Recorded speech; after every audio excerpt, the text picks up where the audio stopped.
आप जो है लाउडर होने से ज्यादा आर्ग्यूमेंटिव होइए। Yes sir. आपके आर्ग्यूमेंट्स अगर अच्छे हैं तो फिर आपको कोई रोकने वाला नहीं है। Yes sir.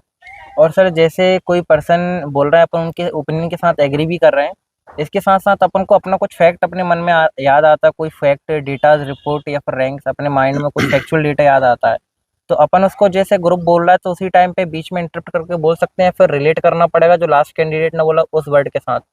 देखिए क्या होता है कि ग्रुप डिस्कशन में आपको अपना प्लेस तो बनाना पड़ता है। जी सर। तो so someone is giving his point, तो उसके पॉइंट को आपने ध्यान से सुन लिया है, जी सर। तो उसकी बात को आगे बढ़ाते हुए अगर आप बोलते हैं तो समझ में आता है कि ये कंस्ट्रक्टिव बंदा है, इन चीजों को पैरेलली मूव जी करा रहा है। जी। तो अगर आपने उसके लास्ट लाइंस को या उसके फैक्ट फिगर के साथ आगे बढ़ाते हुए, कंट्रीब्यूट करते हुए अगर जी सर। आपने बोला है, तो इससे दो चीज समझ में आती है। पहली बात, you are a good listener, yes sir. And दूसरी बात, you have depth of knowledge, क्योंकि आपको दूसरे की बात समझ में आ रही है, yes sir. And you have understanding of that particular thought, yes sir. कि हाँ आप उसकी बात को आगे बढ़ा भी सकते हो। यस तो सर। जीडी के अंदर यही मेन चीज है। यूजुअली बच्चे क्या करते हैं, हर बच्चा अपने हिसाब से पढ़ के गया, तो everyone is looking for to deliver his points. Yes sir. आपको अपने पॉइंट्स तो देने ही है, बट अगर आपने किसी को सुन लिया है और सुनने के बाद अगर आप उसके पॉइंट्स में एड ऑन करते